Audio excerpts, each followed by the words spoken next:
What's up, everybody? Welcome to Sherdog.com. I'm your man, Ant Walker, and we are in the trenches, our Sherdog live chat every week. And I'm joined by my co-host, a celebrity in the MMA media world, someone who should be noted for his great ethics, his professionalism, his incredible wizardry with the words. This is a man known to you as Captain Credential. He's my friend. He's Jason Burgos. What's going on, Jason? How you feeling today? When you say celebrity, that almost makes me want to give the Walker look.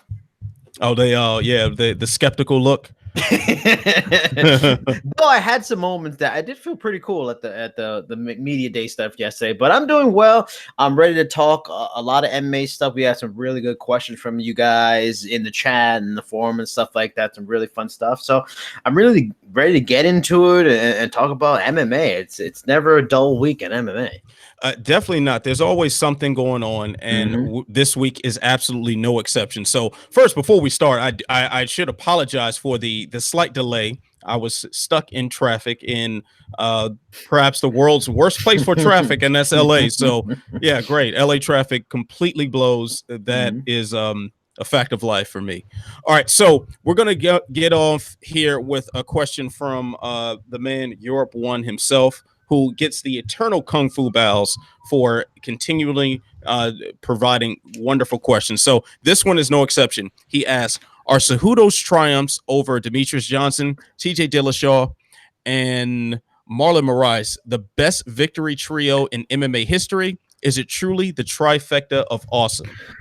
You know, I didn't get to I wanted to research this to look at, but I don't even know how you would research this other than just, going through every big name fighter's career and seeing, because I really can't think of something like this. I mean, the only thing I can think of, I know Jon Jones has to have a pretty good one. Jay, if you can possibly look that up, because I've already got Jones's record pulled up right now. Okay, I was anticipating this.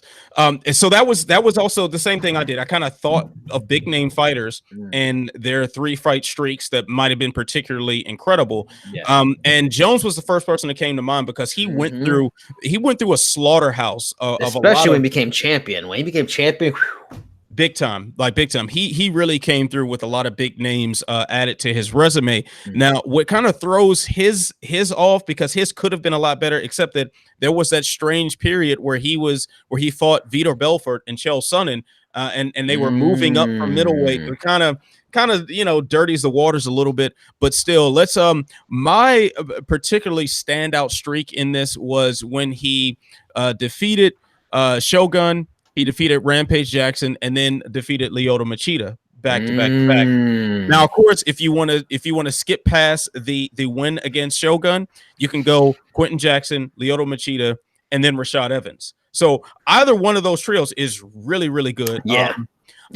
I mean, I kind of don't know which one is better than the next, but I would probably put that as a better trio than Cejudo's trifecta. But that being said, Cejudo's trifecta is ridiculous.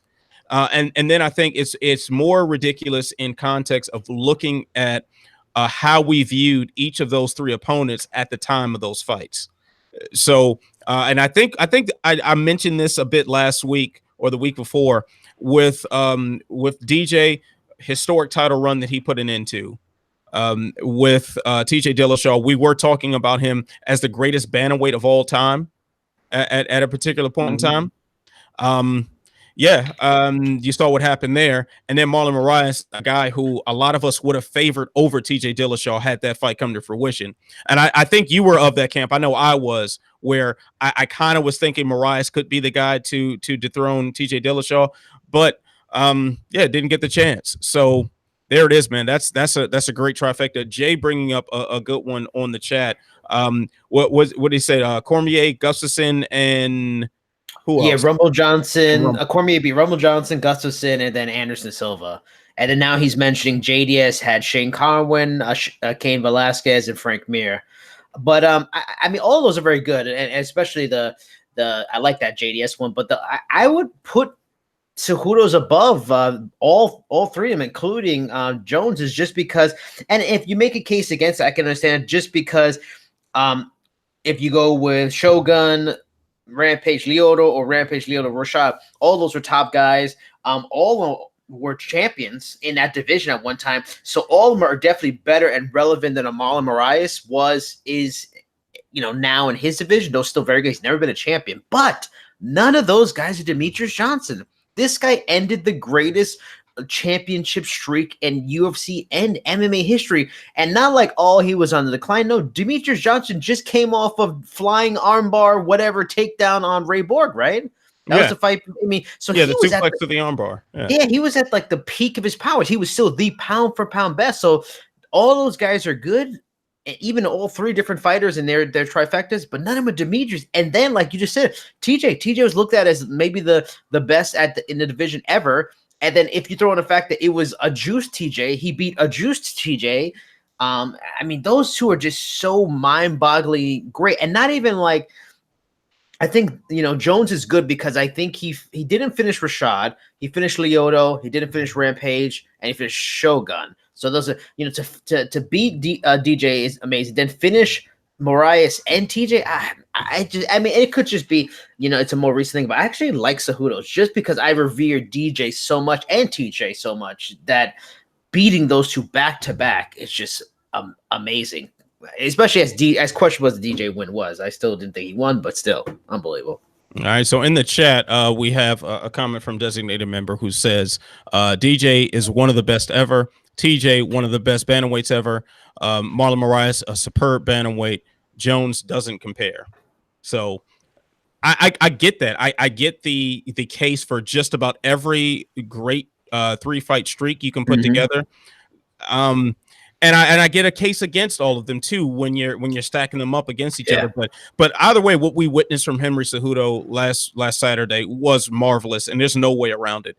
That should be something that we remember for a long time to come. And also to add to it too, and the Jones one really is of those options: Jones, JDS, and Cormier. Jones is my favorite just because all those guys were champions. But it can't be forgotten too. This guy went up in weight too. Like, he went up to fight a big man. Jones did not go up to heavyweight and beat like a really, really, really top level #1 contender heavyweight. Like, that can't be forgotten too.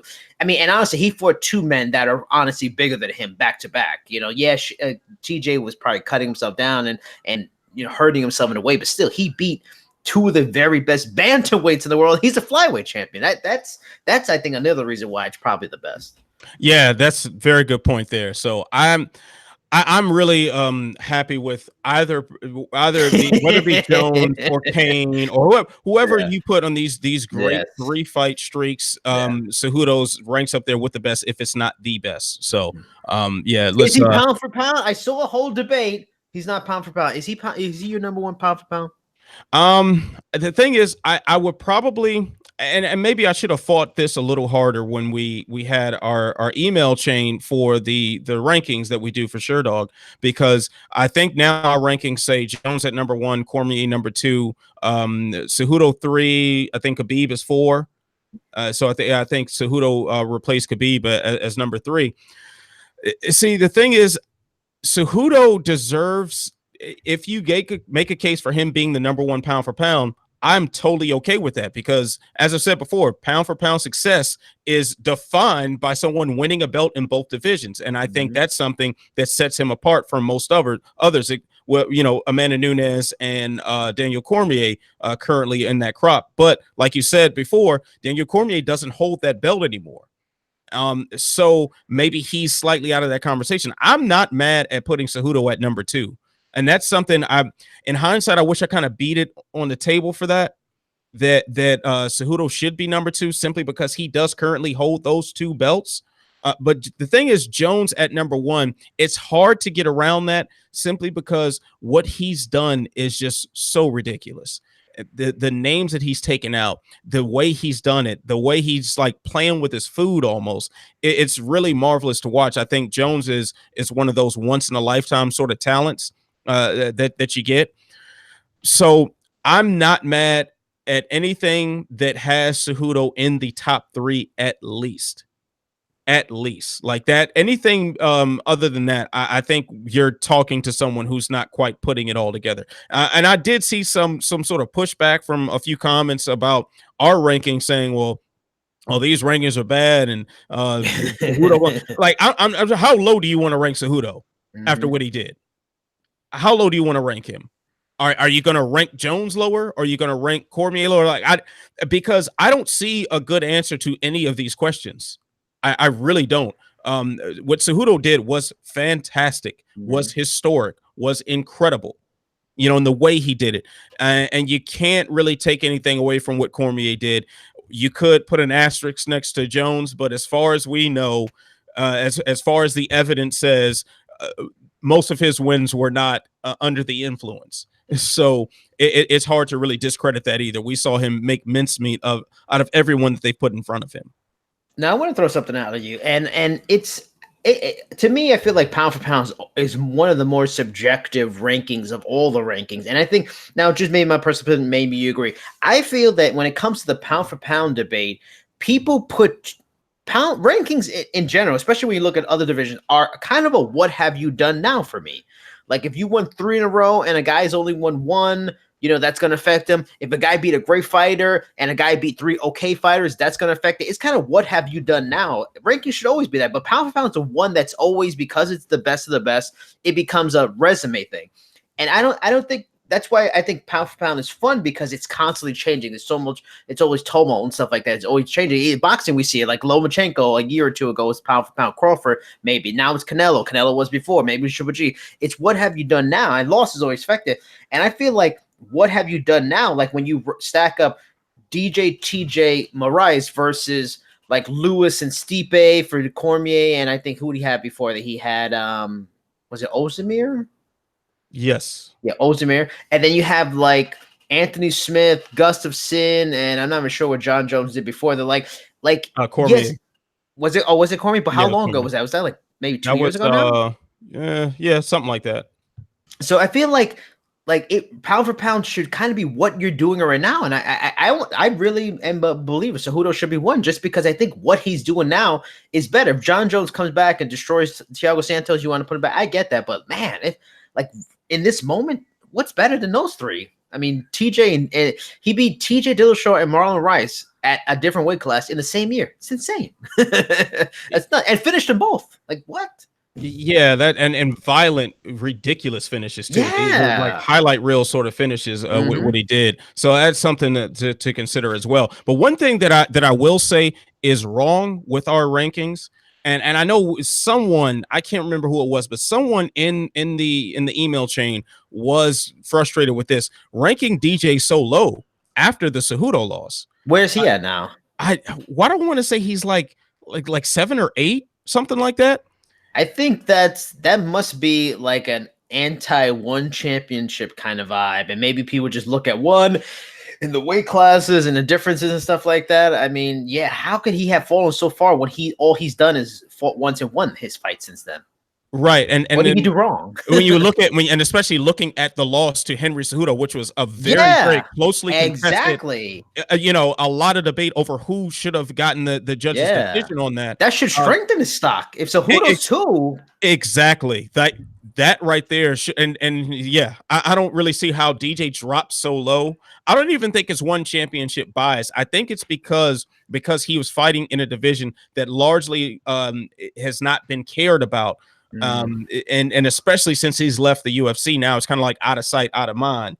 Yeah, that could be it. But either way, man, DJ needs to go up in those rankings big time, and especially when we look at what Cejudo has done since they fought for the second time. Yep. Oh, and then also, if you want to just keep the totality of it all, Cejudo did take a serious knee to the body that finished him in the first round the first time he met DJ. So I think he deserves credit for that as well. It wasn't that long ago that fight happened. Yeah. Yep, I agree. All right, let's move on here. We're gonna jump on a question from McCore. I guess that's how that's pronounced, or Makor. Whatever. I'm not gonna spend a lot of time. Holy crap! Jay just said Mighty Mouse is 9. He's 9. 9. Oh man, we gotta slap ourselves for that. Stop. We gotta slap ourselves for that. That's unacceptable. And then also when you think about what pound for pound means, as I've said, success in multiple weight classes. DJ was a top-ranked bantamweight He did get a title shot. Yeah. The only like he lost to Dominic Cruz. Yeah, in a competitive fight too. And Dominic Cruz at the height of his powers. Yep. This was pre-injury Dominic Cruz. So I'm sorry, like that's just ridiculous. We all deserve to slap the hell out of ourselves for that. Well, I'll say I didn't answer any emails, so I won't take any blame myself. Oh well, I will blame you because silence is complicity, my friend. You're right. You're right. Ridiculous. That's fair. All right. So yeah, I've sensed a demotion coming on for you, Captain. Oh, stop it. I sense a demotion. I'm permanently captain, like for as long as the captain even exists in the world. It's forever. It's endless. It's immortalized. Yeah, I don't know about that, man. I don't know. We'll see. We'll see. I mean, you definitely earning the credentials right now. I worked hard yesterday. I am definitely captain credential for this show, no doubt about it. There's no change this week. Yeah, I mean this week. Well, we'll see. We'll see. I don't know, man.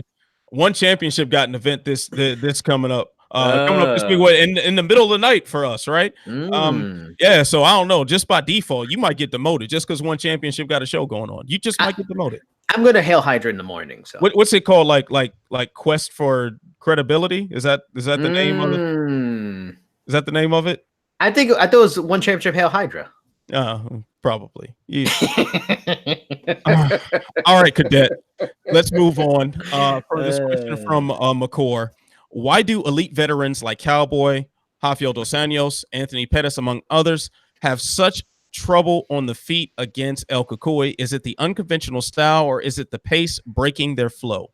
Pace all day. I mean, we see it with American Kickboxing Academy. That seems to be Javier Mendez's and I guess Bob Cook's gym style. You know, aggressive, pushing forward, and it's worked very well for a lot of them. I mean, it's worked well for Kane to Hall of Fame levels, Daniel Cormier to Hall of Fame levels, Khabib to Hall of Fame levels. Not to say everybody can do it, and it's not a style for everyone, but when you can and do it effectively, to have to deal with constant pressure, especially from someone like him who's so unorthodox, he's coming with strange stuff. He's throwing a punch and then throwing an elbow. You know, he's missing and throwing an elbow. That combination is nuts. You know, it's like having Yair Rodriguez with an amazing chin, not as a sharp a striker, but like that unpredictable and then coming forward all the time. It's you see it on the broadcast all the time when it happens fights. It's hard to deal with that. Yeah, and a perfect example, guys will look good against him in the first round. And then the second round, things start to change, like we saw with Donald Cerrone. And then the third round, it really starts to change, like we've seen with Yando Venata and Kevin Lee. You know, the pace and his chin and all those things. It just takes, you know, and also mentally, when you give him your best shot, he takes it, he gets knocked down, he gets up, and then keeps coming forward. Mentally, it takes something out of you. Like that's why I always want to see him versus Khabib, because those are two just men that employ their will on you. Like they just force their will on you. And I want to always see those battle of wills. But yeah, it's the pace. It is just because he's not a one-punch striker. You know, he's not a one-punch knockout guy. His striking isn't super crisp. It's pace, unorthodox, and pure crazy will. I think it's a little bit more than just the pace, though. I think the pace is part of it. He is a superiorly conditioned athlete, and that right there is enough to break the will of a lot of people. And even if their will isn't broken, their bodies will be at some point, because that pace is very difficult to keep up with, and he's a master at taking you in those waters and drowning you accordingly. But I do think we should pay attention not only to how unorthodox his strikes are, because he does throw some rather strange combinations. His takedowns are unusual. He has a lot of strange setups to some of his moves. But beyond that, I think he has very deceptive power. He may not have that one-punch knockout ability, but if you look at the mechanics of one of his punches, it's almost like what's that weapon called? A mace with the ball with the chain. And like his punches almost look like that, where that arm just seems really loose, and then it just cracks you at the end of those fists. I think that combination is a very difficult thing to deal with, because you can kind of deal with those things individually. You know, you've seen unorthodox fighters not have the most success in the world once they get to the higher levels. We've seen the better conditioned fighters falter once they get to the higher levels for one reason or another. We've seen people who have a lot of power falter for one reason or another, but to have all three is definitely a very interesting puzzle that most people cannot solve. And then when you look at someone like Cowboy Cerrone in particular, or actually let's take a look at all three of those names. Cowboy Cerrone, Rafael dos Anjos definitely fall under the category of guys who are very skilled yet and very well conditioned, yet they are very conventional. And a lot of times you're going to have trouble trying to fight someone who is unorthodox and very good at what they do when you're relying on textbook technique. Textbook technique isn't always going to give you the answers for someone who is just as strange as Tony Ferguson is as far as his movement is concerned. And then the combinations that he throws. Now for Anthony Pettis has shown himself, although that was a hell of a fight that they put on at UFC 229. He's also shown himself to be vulnerable conditioning wise. He's shown himself to be, while an unorthodox striker in his own right, he has faltered through pressure. And Tony Ferguson's game is all about pressure. So I think he just has this weird combination that's going to be very difficult to deal with. And I think that's part of the intrigue of seeing him potentially fight against Khabib Nurmagomedov. And we will get into that in just a second, because we do have an order for these questions. But any words on this before we move on to another aspect about this fight, Jason? It's what makes him an amazing fighter. He can beat you. If your cardio's not up to snuff, he could beat you. If you're a technical guy that needs to read people and kind of get a beat and get an idea of someone, he's gonna get you because you can't read him. If you want to go in a battle of chins and a brawl, he's gonna get you. Like it's not like, okay, somehow you can maybe stop Khabib's takedowns like Al Quinta did in those last few rounds. Maybe you got a chance, or other people have specific thing like Barboza. If you could take him down, you can't let him strike. This guy could beat you. And if you want to take him to the ground, oh my God, he's like Carlos Condon on the ground. He's gonna make you pay for it too, or submit you. You know, he's gonna hit you. He's just nasty. He's a must-see fighter. Because he's a little odd, he doesn't maybe draw as many fans, but he is a special talent that does not get enough credit as just fucking amazing to watch. He's amazing. He's taken the Diaz brothers mantle of must-see TV. I'm wholeheartedly in agreement with everything you just said there. All right, so there are some good comments on the chat, but one in particular stood out to me, and this comment comes from our good friend and substitute host for the Trenches podcast, Frank McEdgar, who said, first of all, he just said, "Well said" on what you just said. So, of Frank course, Frank is giving you a compliment. Of course, it's well said, Frank. Yeah.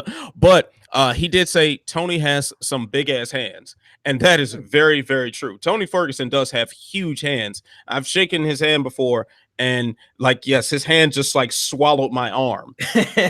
You know, and then and then the same thing with Conor McGregor as well. With some of these guys that have a lot of power, and while Ferguson's doesn't look like the type of he's not the type of person to just sleep you with one punch all the time. But you look at the mechanics behind his punch, and with a big club of a hand that he has at the end of it, it's going to hurt a lot more than you realize. So I think that's definitely something that we want to keep in mind here. All right, so got a question from designated member on the chat, but it's so close to a question that we have in the queue that I'm going to combine those in just a second. But we're going to go to another aspect of this fight. B-Boy asks, what are your thoughts about illegal strikes that land during the finishing sequence? KJ Noons versus George Gurgel, Melvin Gillard versus Evan Dunham, and now Tony Ferguson versus Donald Cerrone. So we're seeing like a hit after the bell that ended the fight. Right. Well, may have ended the fight. I mean, I don't know. Because the Tony Ferguson Donald Cerrone, I wouldn't even put it in there because he that didn't have an effect. It was illegal, and it was a bad move by Tony Ferguson. But I mean, I wouldn't put it. I don't know. I just I look at it as like just the nature of the beast and just low blows and eye pokes. Probably more avoidable than those, you know, just hear the bell. But then again, if it's in a hot exchange and the heat of the moment, you maybe don't notice. But the best person to ask would probably be a fighter, what they're hearing in there when the bell's going on, a loud crowd. But yeah, just the nature of the game. You hope it doesn't lead to ending a fight, which it sometimes can. But That's fight sports for you. It's sometimes it's messy. Yeah, I don't.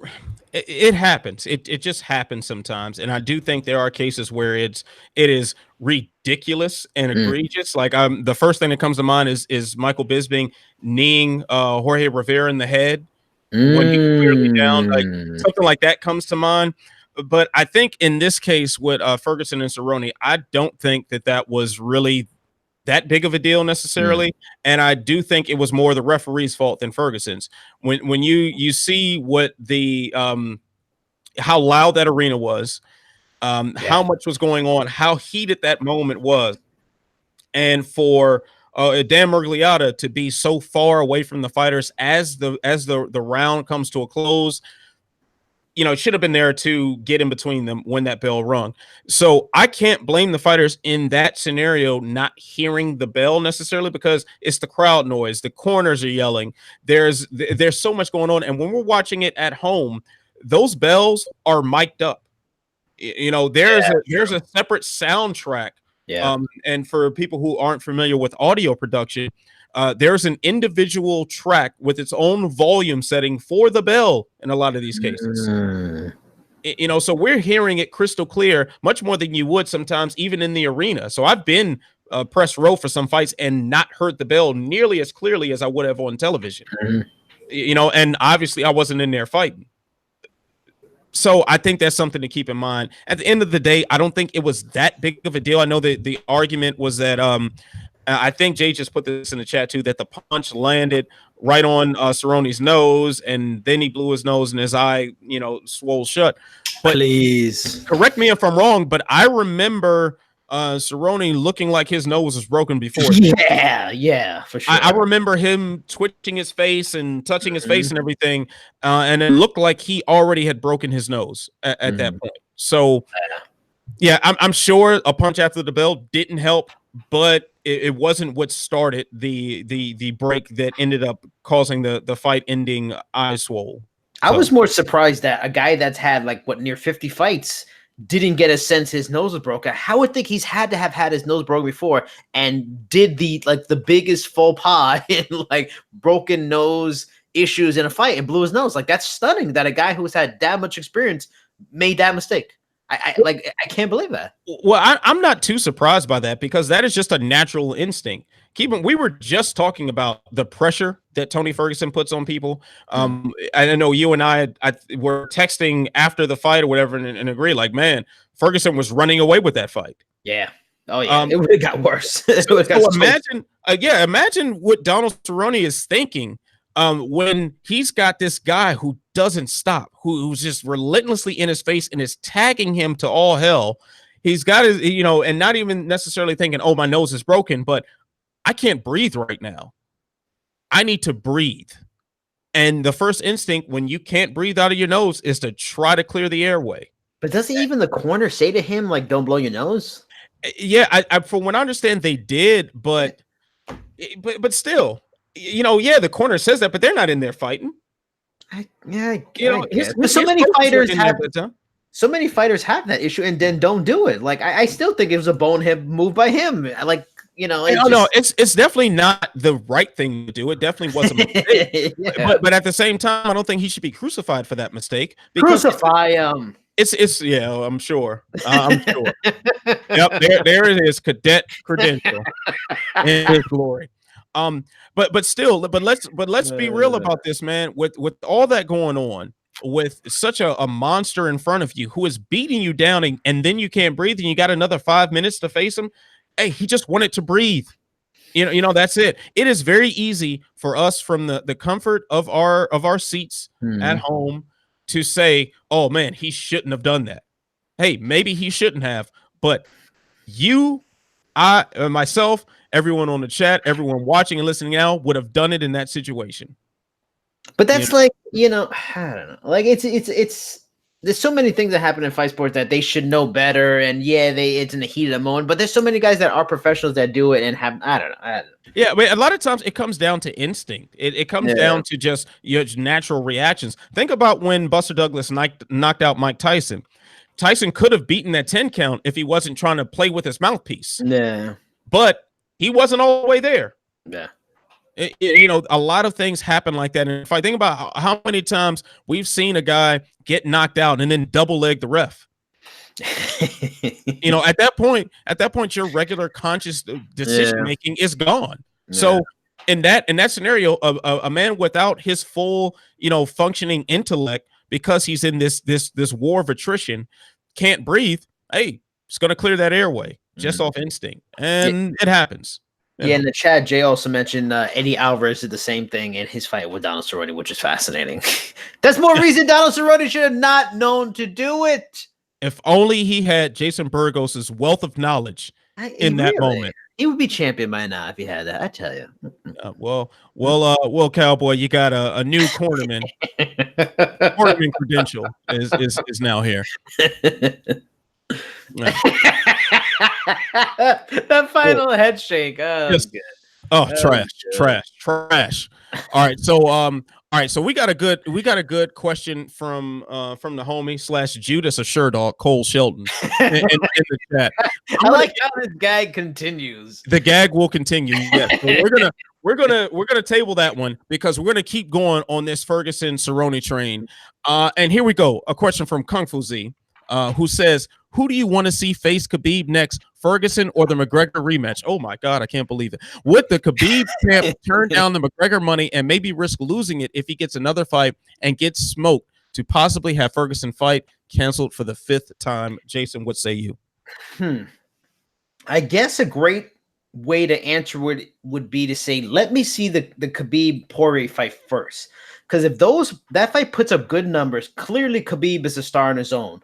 So the desire to maybe have to have a fight with Conor McGregor to make the money maybe is not as important. And also, we talked about last week Khabib's contract. If he is guaranteed a set amount of money and he doesn't need pay-per-view points like most fighters used to, it really doesn't matter to fight Conor as much. Conor needs him at this point more than he needs Conor, because if he's getting a really good base play now and it's not about points, he can fight whoever. He's still going to get paid what he's going to get paid, maybe some other allotment on the side, whatever. So in that case, thinking down that pathway, you gotta say Ferguson, and also Ferguson's stock may have risen on a certain level, though there's those haters that are gonna say, "Oh, the fight should continue. Who knows what happened?" I'm sorry, anybody who says that fight should have continued, Cerrone should have had another chance. He was gonna get hurt. His baby didn't need to see that. His wife didn't need to see that. He saved everybody some trouble. But it's Ferguson, because since Cowboy is such a beloved figure, so many people watch that fight like, holy crap, he's beating my boy up, man. Ferguson is nasty. I didn't get him before. So Ferguson may be a bigger star than he was before. So on a relevancy and fight level, it's the best fight to make. It's maybe a bigger, more important fight to make. And even on a financial post ESPN Plus paywall pay-per-view level, it's probably the best fight. So no thanks, Conor. You're going to have to build yourself up, bro. Or work your way to a title shot like everybody else at this point. So the question reads, what are your thoughts about illegal strikes? Who do you want to see face Khabib next, Ferguson or the McGregor rematch? So asking me personally that question, I'm in the same boat as you, Jason. I don't want to see anybody but Tony Ferguson. Yes. Because at what else does this man have to do? Like, I'm trying to figure out why the bar keeps moving for Tony Ferguson. This man has 12 consecutive wins at lightweight. Lightweight is historically the most talent-rich division in the UFC. Right now, all the talent in the world just about is at 155 pounds. And yes, not literally all the talent. Yes, take an exaggeration. Screw off if you don't like that level of hyperbole. But still, I'm not getting what other questions need to be answered. Tony Ferguson has already had a belt put around his waist that he has not lost. Yep. Okay, so in his last several fights, he gets a TKO win over Cowboy Cerrone, fan favorite, most wins in the UFC history from Donald Cowboy Cerrone. Before that, he defeated Anthony Pettis, former lightweight champion. Before that, who was that he beat? Kevin Lee for I think he was still champion at that. Yeah. And then I think the Pettis fight was off the knee injury. For the lightweight belt. Yep. For the interim lightweight belt. I'm sorry, I don't see why this is even a point of discussion. The only person that should want to really see this McGregor rematch is McGregor. And even he probably shouldn't want to see that, to be quite honest. Like now, I get why Tony Ferguson was passed over in favor of Conor McGregor for UFC 229. That was a moment in time. That was the rare time where meritocracy had to take a backseat, not only for business purposes, but also in a strange way for the sake of meritocracy. Seeing as how Conor McGregor never lost that belt in competition. That was a moment in time, a very, very rare moment in time. That moment is gone. That moment left when McGregor tapped out in the 4th round to a neck crank. It doesn't exist anymore. Tony Ferguson is now that guy. Tony Ferguson was that guy previously until that moment of time. Any sort of notion that Tony Ferguson should be in anything but a title fight next is blatant disrespect. Blatant disrespect. Because there's literally nothing else that makes sense. Yes, I know they talked about a Cerrone rematch. No, doesn't make sense. That was a definitive enough ending, even if it didn't quite end the way we wanted. I think we saw enough to see that Tony Ferguson is a superior fighter, at least on that night. Yeah. So what are we doing here? If Tony Ferguson is not in the next title shot, if he does not fight the winner of Khabib Nurmagomedov and Dustin Poirier, what the hell are we doing now? Someone please answer that question, because I see a guy who is on a historic run getting passed over. At what point do you say no more? This guy has main evented. This guy has been a co-main event on the biggest pay-per-view of all time. This man put on what was advertised as the people's main event for UFC 238. We don't have the buy rates on that yet. At least if they are out, I haven't seen them. But he provided the main marketing point for the UFC for this fight. His fight with Donald Cerrone got the biggest reception in the crowd. I'm sorry, Tony Ferguson is the guy for more reasons than the idea that more important reasons than the idea that, oh, we want to see another money fight. Come on now. Tony Ferguson, lightweight championship campaign. I'm officially the president of this organization. Let's cut the nonsense. Let's cut the bullshit off. Yeah. So anything you want to add to this, Jason? No, I think we've summed it up as best as can be. All right, cool. So let's jump to Cole Shelton's question on our chat. Yes, why wouldn't Bellator make the semifinals of the welterweight Grand Prix on the same card or same weekend like they did for the heavyweights? Unfair that Lima gets so much time off. I mean, it's a fair point. I think, you know what, honestly, I think what's happening now is more the normal, and that the way they set up the heavyweight was probably just logistic booking luck. I think, you know, they probably just got lucky that everybody was able to fight on that week, especially Fedor. Everything lined up right, and they were able to get it done because that would be the perfect situation. But I mean, that's just how it took a long time to get Daly and MVP together, you know, and just the thing, Rory didn't fight that long ago. He was saying, I was watching a video from yesterday, he said he was kind of wishing it'd be more in July. Like, he wasn't even sure. So this, you know, on certain normal circumstances, this fight could have been even later. So the fact that we're getting it now is kind of luck, you know, and the fact that Lima won't have another extra month of rest or whatever. But I mean, that's just, I think it's just more booking. But Cole's right. I mean, that would be a perfect scenario, but rarely does something like that. Even when it happened, I was like, oh shit, that's awesome. That's great. But was surprised they were able to pull that out on one weekend kind of thing. Yeah, and let's go back to the last time they did the dual cards on the weekend. Both of those cards ended up being kind of duds from what I remember. Yeah, the first one, I mean, the first one was okay. The second, no, actually those weren't too bad. It was the recent double at Connecticut where they went back to back at Connecticut. Yeah, for Sergey Karatanov and Mitch and MVP Daly the day after. The semifinals ones, I went to that one, and Bader Mitrione wasn't beloved, but it was still impressive to me because Bader dominated a heavyweight and the card itself was good. You had Bennett Henderson, Sada Watt, and stuff like that, various, and then the the Fedor Chael was great. That was still my favorite main event I've been to. But they did the dual cards after that though. That was the Connecticut one. That was the one that was kind of that was kind of boring. Yeah, so the last time they did that, kind of sucked. Yeah. So maybe they're not trying to do that anymore. Maybe, yeah.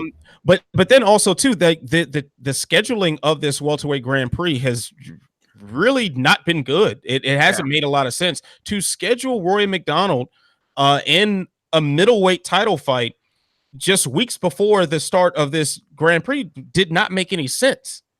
Especially if you intend on him fighting 5-rounders every step of the way should he advance. Like, it doesn't make any sense. So I don't really think that they thought that through too much. I honestly think that is a consideration that somehow got overlooked. And they're doing weird stuff with the featherweights too. Like, you got a lot of good featherweight fights going on now, like Archuleta Dantes. That should be Grand Prix fodder, no?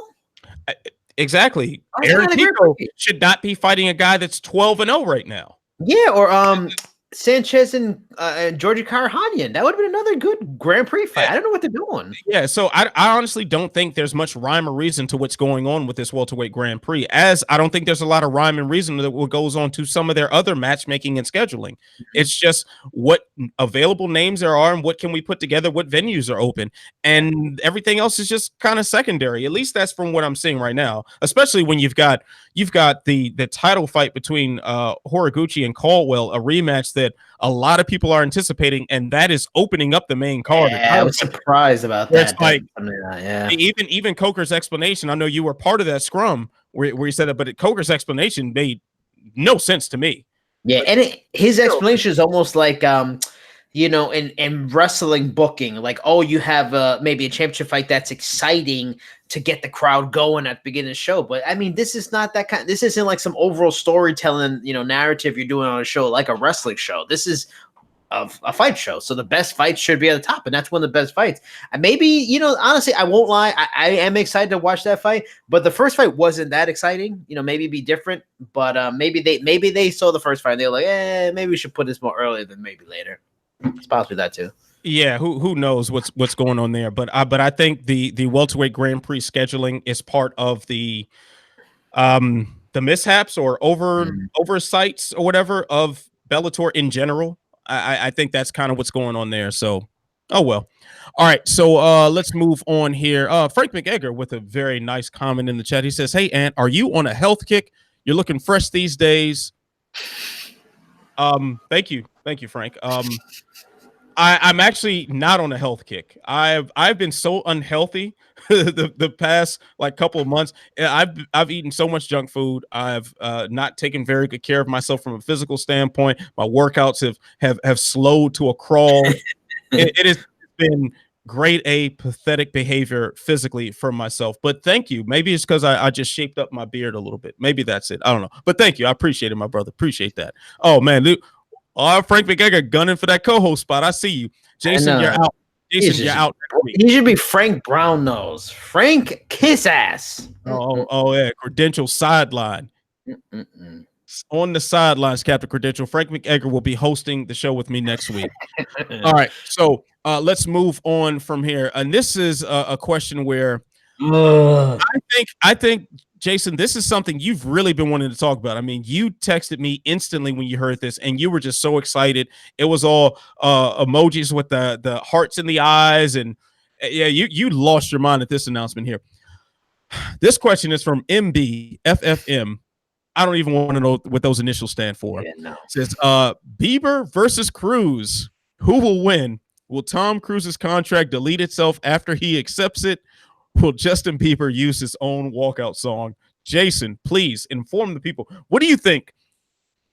Justin Bieber versus Tom Cruise. Who's your pick? Who you got?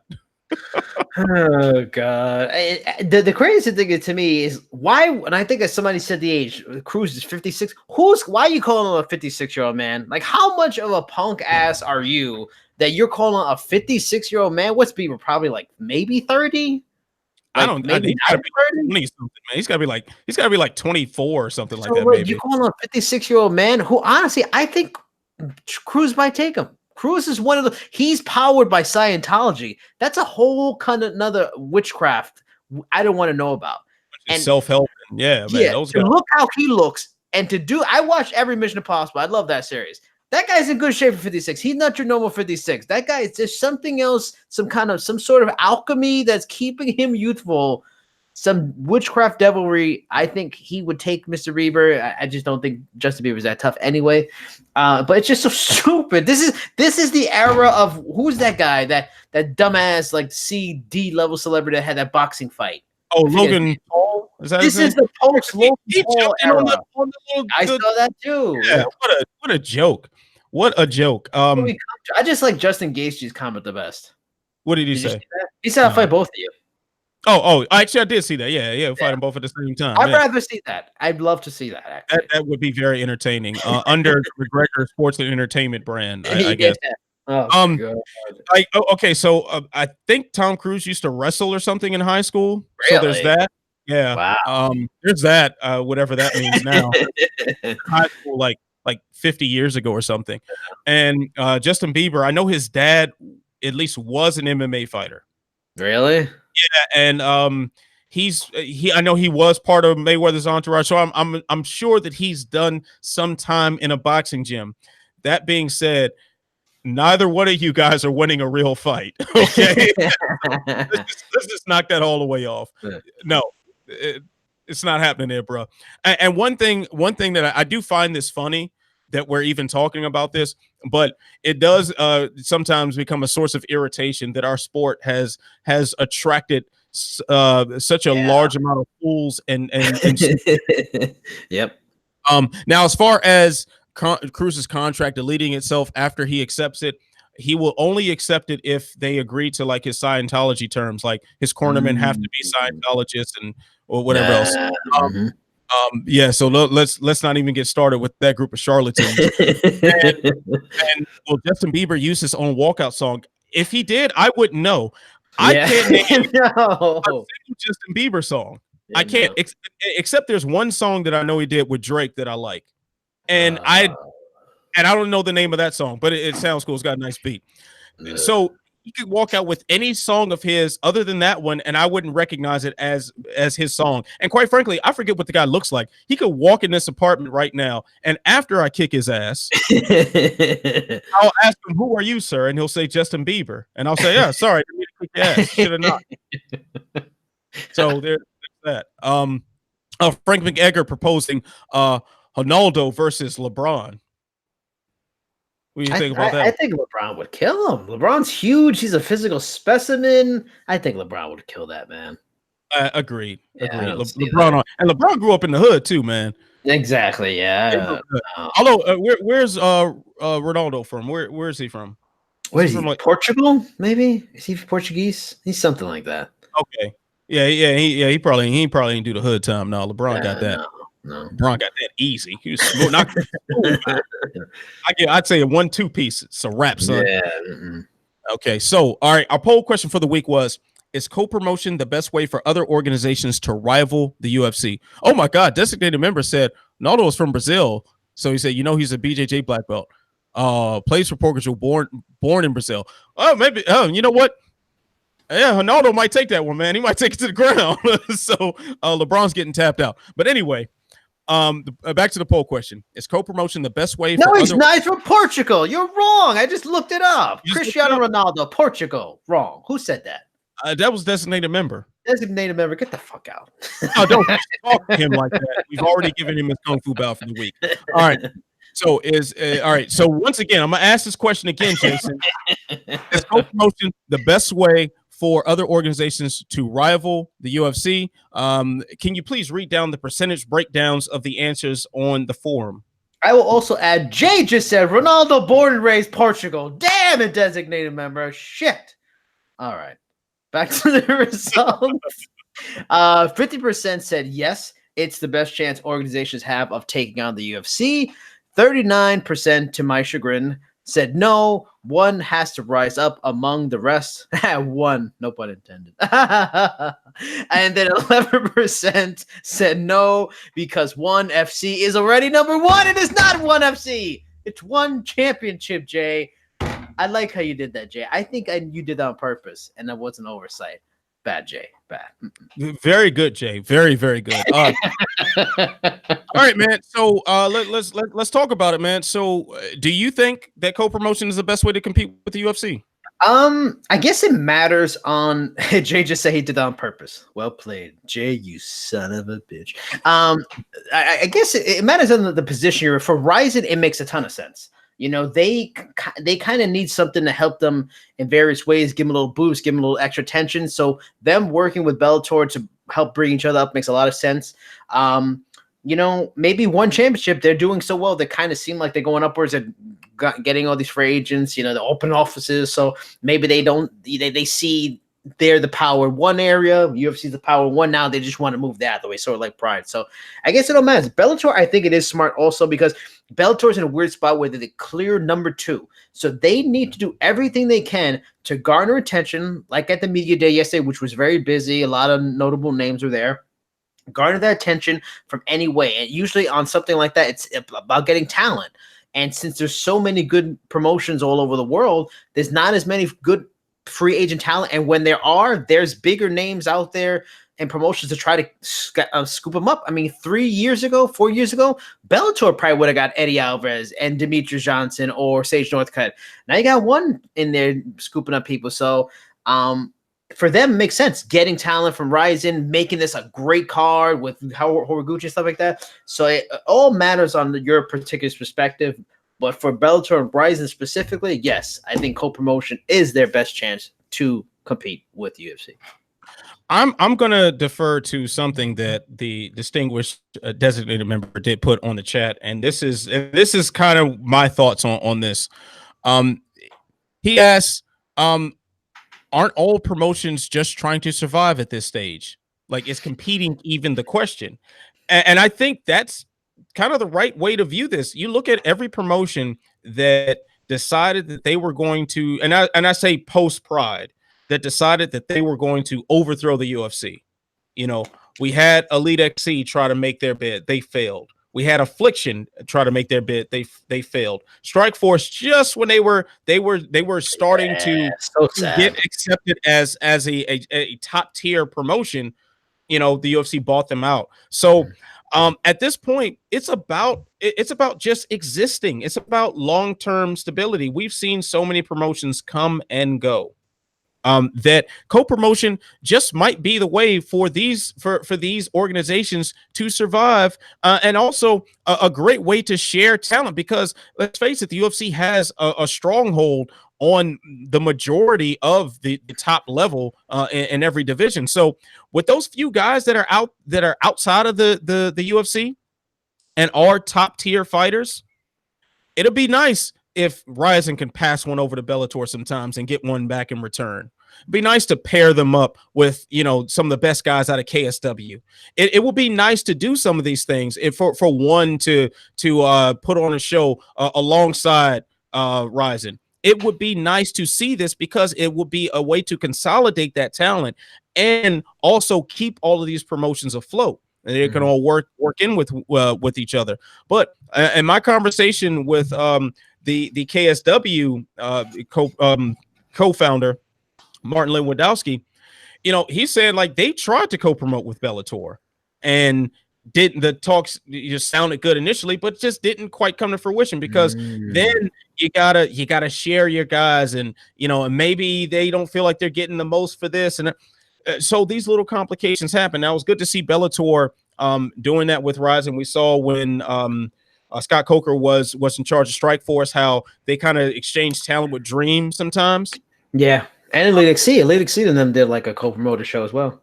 Right, and Elite XC essentially like seemed like it like folded over into what eventually became Strikeforce. Yeah, Strikeforce brought it up after it pretty much was right. So a lot of it just kind of happened naturally. It was essentially the same thing, but I do want to see more of this, and that is probably the best way for these promotions to stay relevant. Now with some of these competing broadcasting deals as far as these streaming services, maybe that becomes more difficult.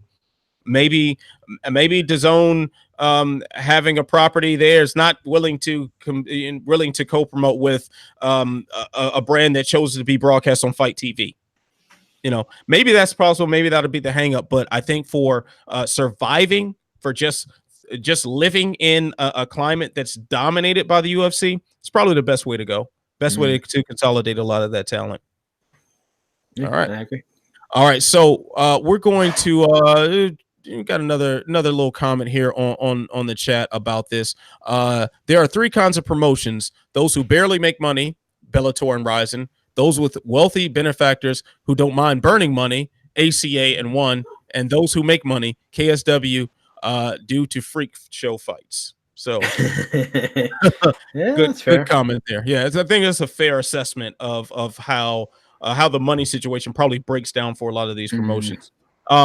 Jay asking a good question here. Could broadcast deals through these streaming services lead to more co-promotion? What do you think, Jason? Say also, like for example, Bellator Combate, since they're both on the zone. Right.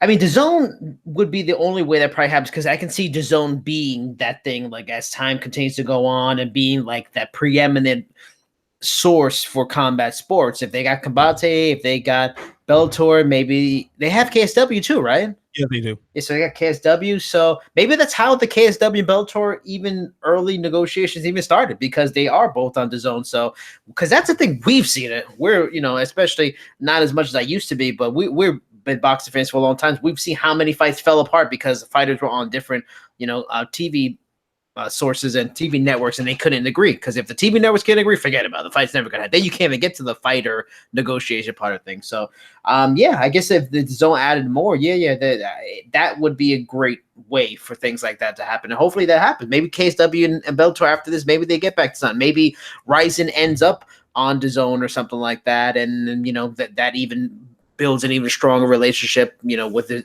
zone, especially let's say, like we talked about maybe like a month or two ago, Bellator were to get sold and the zone was the one to purchase them, then they'd really have more influence on decisions. So yeah, I think it's a good point, but Jay, that makes a lot of sense. Yeah, and I think we're kind of seeing this to an extent already. You watch a UFC event and they're going to be PFL commercials. You watch a PFL fight, they're UFC commercials. You watch Bellator on the zone, and you'll see an ad for the next Combate fight. So we're seeing some of this blending already in a way that we wouldn't have previously. Now, here's one for you though. You think about the relationship between Dana White and Bob Arum. And Bob Arum, for those who are unaware, is the head of Top Rank boxing promotions. So he has always had an adversarial relationship with the UFC, and always had bad things to say about the sport of MMA and Dana White and the UFC in general. But now, as they're both are partners with ESPN, Top Rank is relying on the UFC to advertise its upcoming events a lot. Yeah. Man, that must suck if you're Bob Arum. That's gotta hurt your feelings to have one of your top fighters sitting cage side at a UFC event, and then have Megan O'Leary interview him because he's fighting on ESPN Plus next week. Well, that makes me think of something interesting though. If these rumors of UFC buying PBC are true, man, ESPN can't be happy with their new partner in the UFC or WME if they go and buy PBC, which is what, on Fox? Well, I think now it's on Fox, but they've been all over the place. They've had Fox. I've seen them on CBS. They've been on ESPN as well. Like they had kind of like a time by it wasn't even like a real broadcast. It was like they would buy the time slots essentially. Wow. Yeah. So and that's another wrinkle to this too. That's another very important wrinkle to this. Like if the owners of the UFC buy PBC, which is definitely one of the more powerful brands. I mean, this is something run by Al Heyman, who, for those who are unaware who Al Heyman is, he pretty much controls everything in boxing. He's a manager and influencer and advisor to a lot of the top names. One of the most powerful men in the entertainment business, period. So when you're talking about the UFC and the biggest brand in boxing being owned by the same conglomerate, and then you're talking about the UFC and another of the biggest names in boxing being under the same broadcast home, we're talking about a synergy that we have not seen before between the two sports, much less even the different factions within the same sports. So very interesting things to come. I think we're at a very strange crossroads in combat sports. I mean, I know this is something that's going on to some extent in the entertainment business, period, especially in live sports and television and media. There's so many different things happening that are changing the dynamics of the business as we've known them for decades. But as far as combat sports are concerned, this is an incredible crossroads that I think when we look back from this 10, 20 years down the line, we're going to see like, man, this was the moment of a lot of change taking place, a whole lot of change. That, it might be difficult for us to appreciate as we're living through these times, but it's something special. It's definitely something special. Things will be looking a lot different within the next 5 to 10 years, if you ask me. So. All right, so, all right, Jason, we are going to conclude the broadcast with our typical Who You Got segments. And we got a couple of questions to wrap things up for UFC Greenville, so I can go ahead and prepare some video packages that will be on Sherdog.com. So, Bellator 222, Jason, who you got? Darrion Caldwell versus Kyoji Horiguchi. I love that Jay, you put the odds and stuff like that, because that is important. And these odds are really surprising to me because, I mean, I felt that Caldwell was dominating that fight, sort of similar to the Joe Taimango fight, and dominating with his wrestling. So I feel like Caldwell is definitely for sure going to win this fight, just like he dominated Taimango, Baby Joe, in that rematch fight. So, but the fact that the lines were so close, that man, Horiguchi has a lot of respect by the odds makers. And when you saw the weigh-in photos, damn, he looks so much more than Caldwell. He is not at all unnatural bantamweight, but I'm going to go with the Caldwell Hill. I think he's probably going to get a pretty dominant wrestling-themed decision. Yeah, I'm agreeing with that. I think Caldwell takes a decision, but I do understand why the odds are the way they are because you know Horiguchi won last time. You know, so if you don't analyze the X's and O's, the only sample you have of Caldwell and Horiguchi fighting is they're fighting Rizin, and the only sample size that we have says that Horiguchi wins. You know, so it makes sense for the odds makers to say that, but those are still very close lines. They're still close, even though Horiguchi is a favorite. That's very close. But yeah, Caldwell should take this decision. Being in a cage is going to make a big difference. His wrestling pedigree and size. Yeah. And also, one thing that last time we talked about this that I neglected to bring up, there's always been this idea of fighters in Japan in particular coming over to the U.S. and talking about how the travel felt so difficult on their bodies, that it's more so traveling from east to west as opposed to west to east, that it feels different. Now, I will say on a much smaller scale, when I go back to the East Coast to visit home, the trip there doesn't feel nearly as crazy on my body as the trip back home. So the idea of traveling from east to west does put something on the body. That's for sure. I've got bad news for you there, Anthony. What's up? Horiguchi trains an American Top Team. That's still on the. Oh, he's just going off. no. So he's full-time living in Florida now. I mean, I don't know if he lives there full time, but his camp is all in. Okay, so he's adjusted then. Okay. Yeah, he's just coming up from Florida. Okay. All right, cool. Well, what the hell do I know? I still liked your point. It was a very valid point. It just was wrong. You know who it's valid for? The other Rizin fighter. Ah, okay. There you go. Too bad we don't have a who you got on him. You know I'm picking in that fight. All right. So, Jason, who you got? Lyoto Machida versus Chael Sonnen. I gotta go Machida. Machida's just always been a guy that even if you can't go to hold him, he's extremely hard to take down. I don't know if Chael can do like a rampage kind of hold against the cage and knee and kick and kind of like what he did to grind out a win against him, a grappling win. I think over enough time, Machida, especially, I talked to him last week, and he's not cutting weight. He's feeling a little bit more healthier, probably feel a little more spunkier at that weight. Feels he can be faster than most light heavyweights. So I just think he's got too many variables that are lean too much in his favor. And the betting line's minus 335 says a lot that he's that much of a favorite. So yeah, I'm going to go Machida. And I feel like I even asked Machida this too. I feel like it's perfectly set up for a highlight reel kind of Machida finish. I'm going to say Lyoto 3rd round TKO.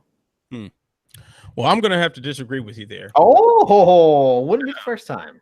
I think Chael Sonnen is going to walk away with the victory. Wow. Right. And that's because the age of these guys and the styles that they fight. Lyoto Machida is an aging fighter, quite frankly, and his style is based on a lot of quick, explosive movement and fast reflexes. Those are two things that tend to leave you when you get up there in years. And while Machida is still definitely an effective fighter, he's still somebody who can win a lot of good fights based on his karate skills and how well-rounded he can be. Chael Sonnen's style ages a lot better. Chael Sonnen should be able to take down and hold down most guys for a very long time still. I think Chael Sonnen 5 years from now probably can still get a lot of fighters on the ground and hold them there. Lyoto Machida, I don't think that style is going to age very well. Now, I could definitely be wrong, and we could see Machida pull off some sort of ridiculous, highlight reel dragon kick or whatever, and knock Sonnen in the next year, possibly. But I say the tried and true wrestling takedown, the tried and true age appropriate strategy that Chael Sonnen always employs. I think it works here Saturday or Friday. Sure. All right. So Roy McDonald versus Neiman Gracie. Jason, who you got? I'm pleased to see that the lines are pretty close on this one. Neiman's getting a benefit of doubt. I'm gonna go. Excuse me, not Neiman. I meant to ask him that. The people call him Neiman. His cousin called him Naaman. I'm going to go with Naaman. And in the fight, I'm going to go with Naaman. I'm going to pick Naaman Gracie. I think he'll get the win. I think I can see him getting a submission. I'm going to say submission 4th round. I think he'll have his rough spots for a long time, the first couple of rounds. But 3rd, 4th round, he'll start wearing him down with that grappling. And I think he'll get a 4th round submission. I feel it. Mm-hmm. Now, that outcome would not surprise me at all in light of Roy McDonald's mental state after his last fight. But I have to go with Roy McDonald here. We just have a lot more footage of Roy McDonald just slaughtering people in front of him. Mm-hmm. McDonald has also never fallen victim to a submission. So I think there's that as well. Now, if his comments post the John Fitch fight hold a lot more weight, we'll see it Friday.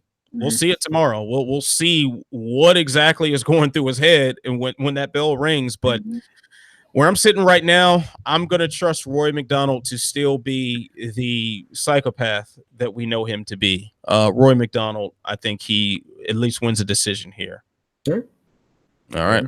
All right. So we're going to jump ahead to next week's UFC event in Greenville, South Carolina, with a couple of questions that will accompany some preview articles that will be up on your beloved Sherdog.com next week. So, Jason, who are you picking between Hanato Moicano and the Korean Zombie? It's a tough one. That is a tough one. Damn. Because Korean Zombie, he didn't look great against Darrion. I mean, he looked himself, it's tough and stuff like that, but I mean, maybe I feel like he'll be better this fight because he was off so long leading up to the Yair Rodriguez fight, right? He didn't fight for several years because of the military service, the injuries. That was his first fight back in the UFC, right? No, that was his second fight. His first fight, he knocked out Dennis Bermudez, and then he got injured, and he was out for like another year. Oh, that's right. So, but altogether, for like the last 5 years, he's probably missed like 3.5 of them, right? Yeah, he's fought twice in the past several years, something like that. Yeah.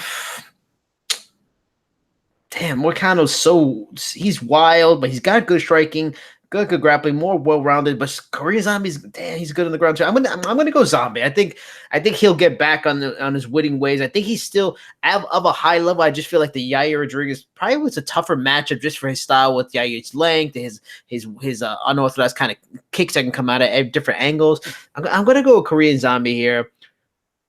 I don't think he'll get a finish, but I think he'll get a decision win and he'll have his moments. He'll probably get a couple knockdown, and we'll see some typical trademark Korean Zombie in this fight. I think one thing we can say for sure is that there's going to be a lot of blood spilled in the cage on this fight. Both of these guys are extremely violent, capable of destroying someone in front of them, and they do it with a smile. But I want to lean toward Korean Zombie here, and here's why. Korean Zombie, it just seems to be the guy who always responds with an elevation in his skill level. Just when you have him pegged as a brawler, just when you have him pegged as a guy who's just going to wildly come forward and swing and accept a bunch of punishment, he does some beautiful, beautiful work from a technical standpoint. Looking back at the Dennis Bermudez win, that was a nice counter that set up that knockdown, that knockout. You look at how he responded to Yair Rodriguez with a lot of his high flying kicks and unorthodox strikes and whatnot.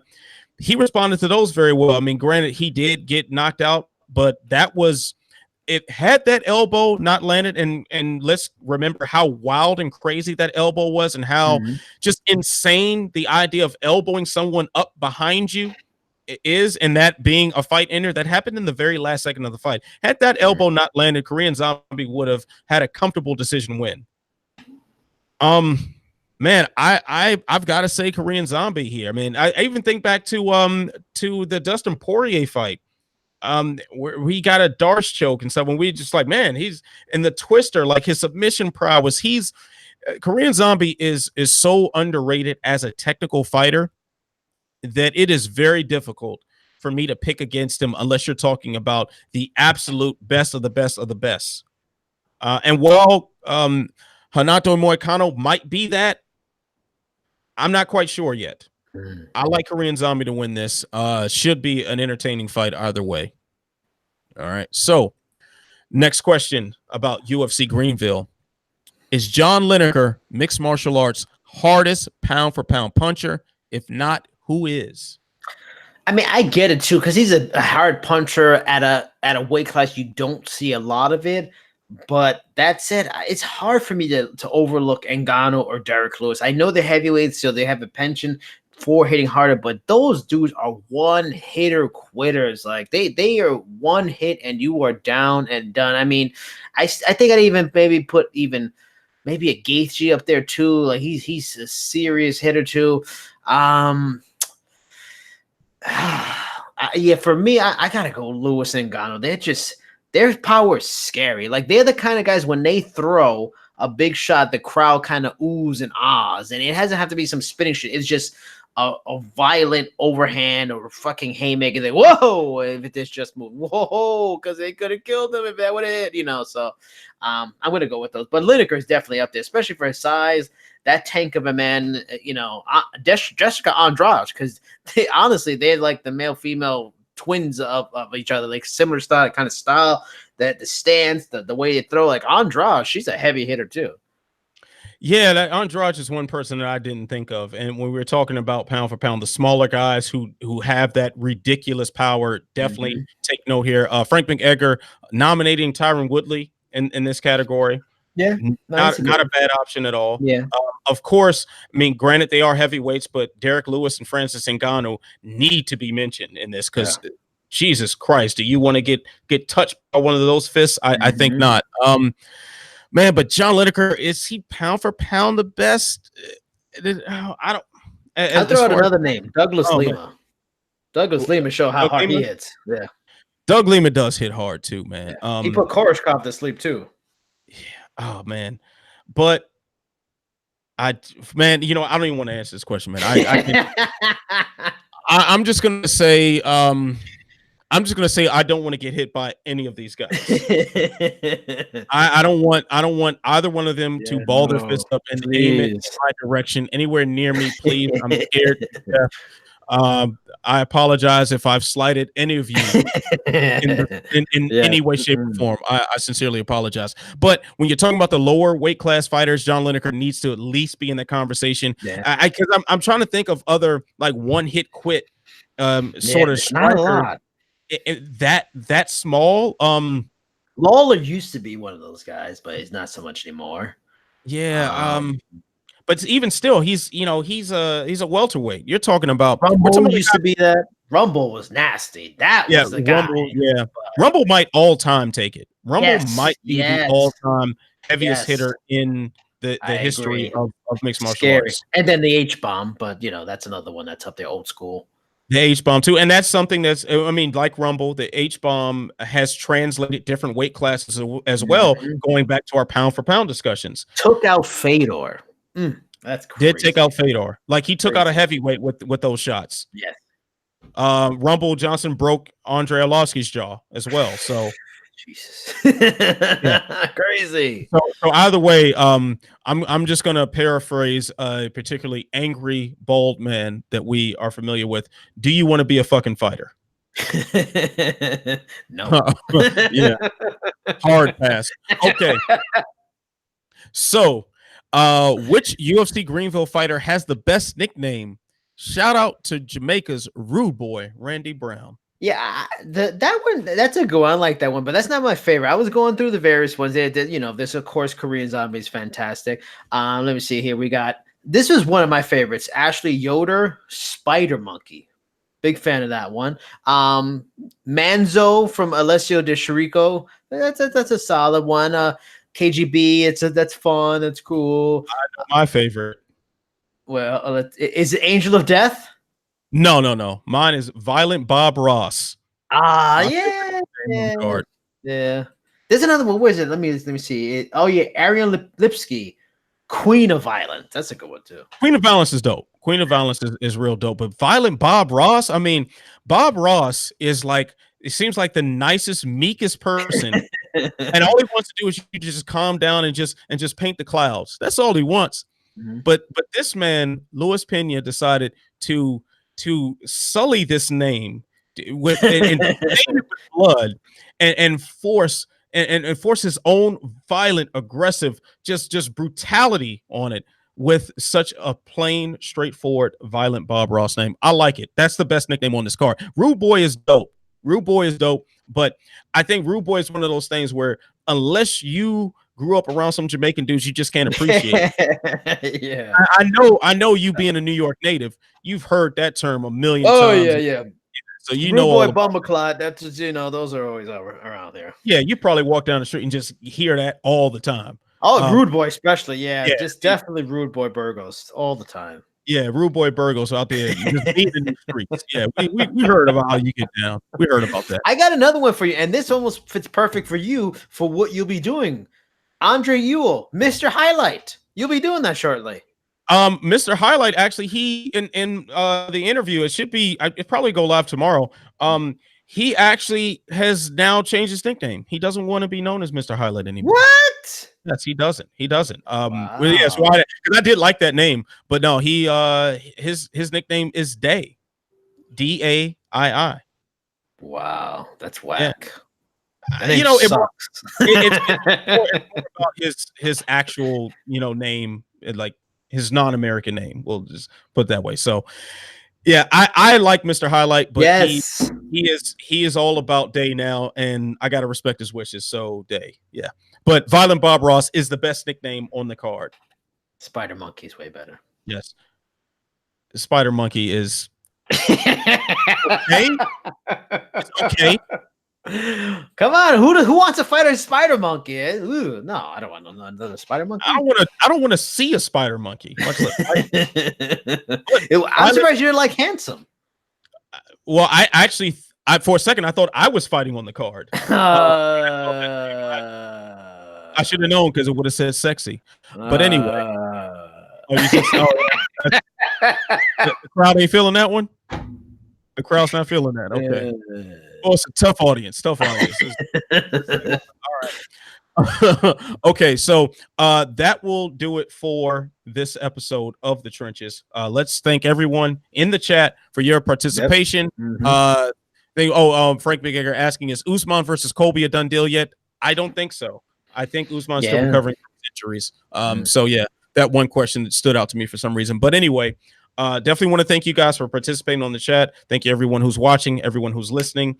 Jason, Cadet Credential, please tell us where we can find your work where we can find you on social media. Tell us, please.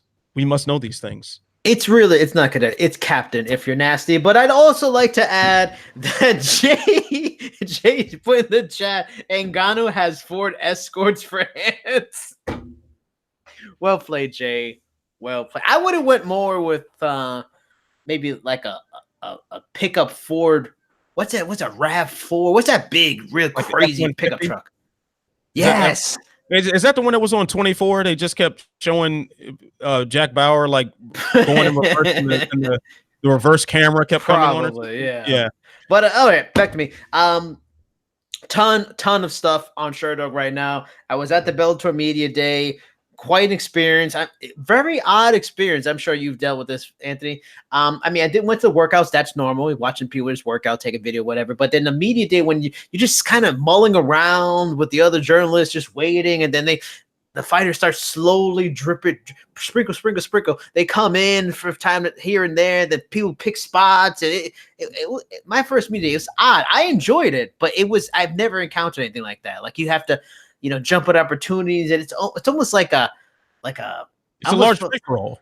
Yeah, the free for all I was expecting it, but it was unique to get used to. But anyway, along with my time in the free for all, I got video talking to Rory McDonald, which was great. Chael Sonnen actually talked to me about having a fight with GSP in a basement in LA in 2014. Fascinating stuff. Talked to Aaron Pico a little bit about adjustments in his style. He's actually a Jackson Wink, right? As a training there now, which I forgot about. Talked to Eduardo Dantes, who's moving up a weight to fight Juan Archuleta. That's a great fight. Looking forward to that. That I talked to Juan Archuleta as well, and I talked to my boy Naaman Gracie. Got a little bit of stuff on him, and along with all those various articles, various interviews, a bunch of pictures I took are up there too. Just regular work. Phil Hawes, who fights on the card, that interview went up yesterday. He talked about hasn't fought in a couple of years. His last fight was on the Contender Series. He got like a head kick knockout, and what he's done since then in terms of changing he went to Thailand to get his striking better, did some Muay Thai, kickboxing, professional fights. Now he's at Tiger Showman's. He left Jackson Wink. Surreal moment to talk to Lyoto Machida last week. That story's up now. Asked him a lot of questions about being a fighter, fighting at 41. Asked him and Chael Sonnen in the video about what they thought about senior circuit bouts and that label and stuff like that. I have a totally separate Naaman Gracie interview that I did last week that should be coming up probably tomorrow. And also Robson Gracie, Neiman's cousin, who also trains at Renzo Gracie's. Also, I'm guessing hopefully should be out tomorrow. And that's it for me for this week. As always, Cheap Seats Chat on Twitter, on Instagram. Check out the Instagram. A lot of video and pictures I put up from the media day yesterday are there. All right, cool, man. You've been a very, very busy man. Yes, so credit to you trying to get promoted back to captain again. Very good work. Very good work there, Mr. Burgos. And I speak to you as civilian Burgos. So anyway, I'm Ant Walker. You can follow me on Twitter at Ant Walker MMA. As far as what I have coming up for Sherdog.com, got an interview with Burt Watson. His new promotion, MMA Live, will be debuting Saturday night from the Seminole Hard Rock Casino in Hollywood, Florida. Nice. So talk to him ahead of that. Great time talking to Burt Watson. He is just as good as you've heard. His reputation has spoke nothing but the truth about how cool of a guy he really is. So shout out to Burt Watson. Also, I got to speak with Andre Ewell, who will be fighting at UFC Greenville. He's taking on Anderson Dos Santos. That should go live tomorrow. I also spoke with Aaron Jeffrey, who is fighting on week 4 of the Contender Series. I think he's fighting Brendan Allen. So he's an exciting prospect out of Canada. So should be an interesting fight. That interview should be live tomorrow, I think, as well. So of course, the good, bad, and the ugly for Bellator 222 will be going live Saturday. I think I should do a Walkout Network Walk of Shame following Bellator 222. Yay or nay, hit me up on Twitter with your vote on that if you want to see an immediate post-fight show. And aside from that, yeah, I think that's about it. I know I got a couple videos in the queue for MMA On Point. So go ahead, follow that YouTube channel, see if they're up, because they might be. I don't know yet. Are you doing good, bad, and ugly for Bellator 222? Man, you just weren't listening, were you? I guess I wasn't. Oh my goodness. I heard the Walkout Network, and that's I didn't hear that part. Okay. Oh my goodness. Good, bad, the ugly for Bellator 222. Once you called me civilian, I tuned out the rest of the way. Oh, see, that's why you're a civilian, because you don't have the alertness to be out here on these streets with the mind of a soldier, man. Trash. Super trash. All right, so he's Jason Burgos. I'm Ant Walker, and you know what you got to do. You got to stay beautiful. You got to stay positive. And of course, you got to pay attention to what your co-host is saying. And through it all, you've got to stay sexy. I will see you when I see you. Peace. No.